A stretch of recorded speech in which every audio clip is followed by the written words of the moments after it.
What if your garbage man can't come for a week or two or more? That becomes a disaster. Let's talk trash.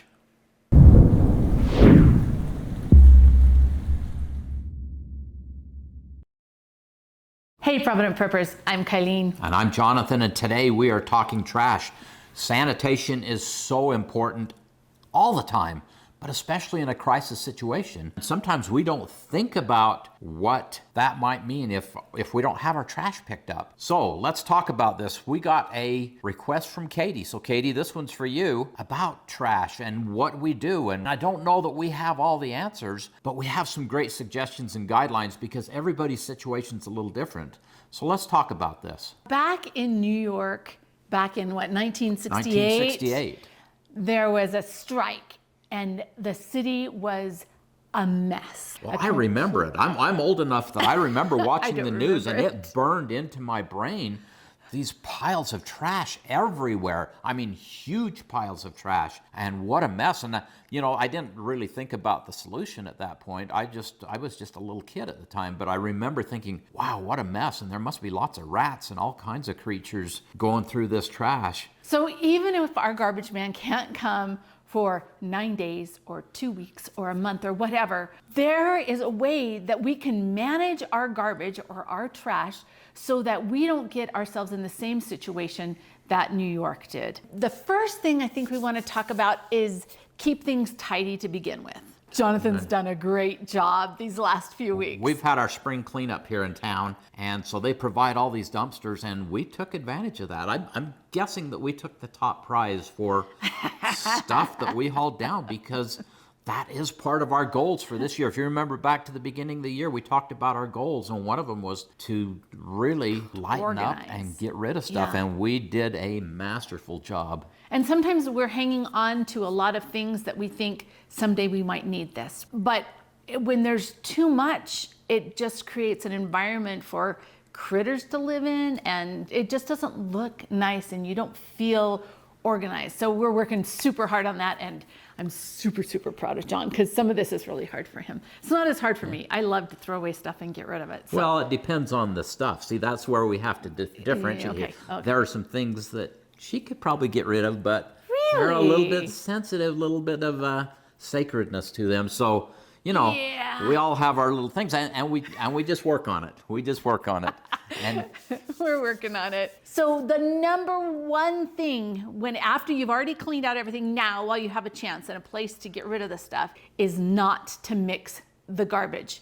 We don't ever want to mix the dry garbage like these boxes and the cans with wet kitchen scraps, because once you do that, you have contaminated all of it, and it all has to be handled differently. We're gonna separate it. We're gonna make sure that we take any of the kitchen scraps that we have, anything that's wet or compostable, and we're gonna compost it. Now there's a whole bunch of different ways to do that. You want to get it kind of far away from your house because compost can attract flies, and depending on where you live, it can also attract rats. So you've got to be really careful of things like that. But for us, I would put it in my compost pile, but I wouldn't dump it on the top. I would take a little shovel and I would put it underneath so that all that fresh stuff that's decomposing isn't going to be attracting pests. So that should be the first part of your plan is, okay, how are we going to separate this? What kind of containers are we going to use so that it can be dealt with effectively? So let's talk about how we're going to separate some of this other stuff. There's also the thing that we might want to think about, especially in an extended event, reusing a lot of this stuff. So cans, especially the number 10 cans actually, would be really good to reuse. If I remove the label from this, the label becomes burnable, and you could reuse the cans. I think somewhere in here I've got a bag. Okay, so this is a Ziploc bag. I could wash this out and just hang it and put it in my rack. I would put it over something like a glass so that the air could thoroughly dry it. And then I could reuse my Ziploc bag several times. I have a precious daughter-in-law that I love who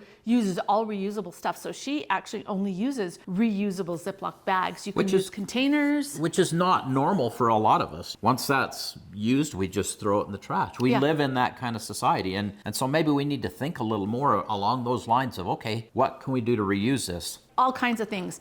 This could be reused. The glass jars could be reused. Think about what your needs are and whether or not you need to reuse some of those. And then let's move on to burning. Now, John's going to handle the burn thing. As a child, we both actually had burn barrels, and that's the way garbage was disposed of. That was all that we knew at that point in time. Everything went in there. Everything was going into the air. I mean, I think about it now and it just makes me cringe. That's the way it was. And once your burn barrel got full, you hauled it off to a dump somewhere, you tipped it out, and you came back and you started over. That creates several problems. Air quality coming to right at the top of the list is like, oh my gosh. And I remember things like hairspray cans in our garbage, and my dad would say, okay, stand back, there's a hairspray can, and sure enough, it would explode. And where we had our barrel, it wasn't really a fire hazard, but it could be a fire hazard. And in a situation where you are having to do this, you may also not have a fire department. Fire hazards are huge, and fires, once they get started, if they can't be contained, they can just spread and cause tremendous damage. So burning is an option if it has to be, but it's certainly a dangerous one. Depending on your situation, you may not want to be burning at all. Some of the things that are burnable may actually be a resource for you. So you may want to like flatten these boxes and put them someplace to save them. If you've got an indoor wood burning stove, or if you're planning on cooking outdoors in a fire pit, you may want to accumulate some of this to help you start fires and actually to use as fuel. So think about that. One of the things that we do that we forgot to talk about just a little bit earlier is that we don't use very many paper towels. Like I'll go through a Costco size case of paper towels in a couple of years because we always use these, and we use them like paper towels, and then we wash them. Now, the thing we have to think about is depending on the disaster scenario, you might not have water, and things like paper towels could be extremely valuable. So just think about that. I always have them. Same thing with the paper plates. We use real paper plates because they're burnable instead of the styrofoam. So in your planning, just kind of think about that just a little bit. The next option is to bury. Some of the things might just need to be buried, but there's problems with that too. Oh yeah, there's, depending on where you live, and I mean, if you're in an apartment, you probably don't have the liberty to just go out in your back lot or wherever and start digging a hole. There are limitations on what you can do, and there's also soils that you can't really dig a hole. There's just not a lot of dirt on there. So again, these are guidelines. You kind of have to look at your situation and see what would work for you. Not everyone's situation is the same. In fact, there's just this huge spectrum. So take the pieces that are going to work for you and make sure that you include those in your plan. With burying the garbage, there's a couple other things that we need to think about. One is, where's your water table? If you burying trash a couple of feet below the ground, if that is going to get into the water table, then you've caused a big problem, and we've always got to look out for our neighbors. And for those that are downstream from us, what if it's winter and the soil is frozen and there's no way that you can bury any of your garbage? So we have to kind of plan for each one of that. And like Jonathan said, everybody is different, but as we really think about this and plan ahead, then we'll be able to take care of things. But your garbage can stay there for a long time. Well, I guess it's trash. It becomes garbage when it's like mixed with all kinds of stuff. If you're not mixing it with the wet kitchen kind of scraps, your trash can be okay for quite a while. But man, that mixing it with the wet stuff is going to contaminate everything and cause a huge issue. Another consideration that you might want to think about is like this box. If I just throw this in the garbage, then it's going to take up a lot of room. But if I take a minute and I flatten the box, it's going to be much easier to store. Same thing with the cans. You might end up having to cut the hole out of the bottom and the top so that they'll flatten. But if you take the time to do whatever you can do to compact your garbage, it will take up less space and it will be easier to store until the system is restored and the garbage man who we love keeps coming. And the new cans are a little harder to deal with because the old cans had the same seam on top and bottom, and you could cut both ends out and just squash it flat. These are a little different. They have this rolled seam here. So you're saying put them under a car tire and just... I mean, that's the other thing. Or a sledgehammer, but not on the concrete, because I could damage the concrete with the sledgehammer. That is true. So that would be your job, not my job. How about that? I'll deal with that. All right. So we really want you to think about this right now, right? Developing a plan now is the best way to do things.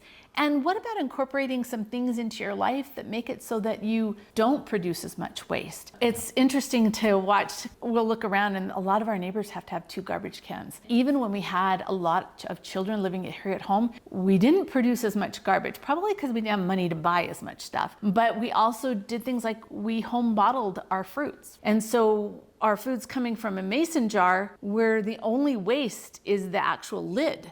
Other than that, everything's just being used and reused over and over again. And you don't have to do everything that we do, but the lifestyle that we lead, where we cook so much from scratch, there is just a lot less waste that you have to deal with. And one of the things you need to make sure in your plan is that you have a lot of garbage bags, good quality garbage bags, so that this can happen a lot easier. Definitely garbage bags have a super long shelf life as long as they're kept out of the sun. Go pick up a bunch of garbage bags and just put them with your storage so that even if you have to tuck them under a bed or something, if you have to live without the ability for the garbage to be hauled away and you can't go buy more, they would really, really come in handy. So you have homework to do. The first thing is to create your plan, and part of your plan should include how do we reduce the amount of trash that we produce, and how are we going to deal with that trash? Anything else we need to add to their homework? So we didn't talk about human waste in this video because that's a whole nother subject, but don't worry, we've already got videos on it and you will see more in the future, I am sure, because that is a huge concern. But we need to be really super kind and do things that make it so that our community thrives. Those pictures in New York where everybody was just throwing out their garbage. It was like this wild jungle and people just weren't being responsible for their own garbage. So please be responsible for your own garbage and do everything that you can do to make your home, your neighborhood, and the community that you live in a better place. And now for the question of the day. What experience do you have dealing with trash in a difficult situation? Share with us. And thanks for being part of the solution.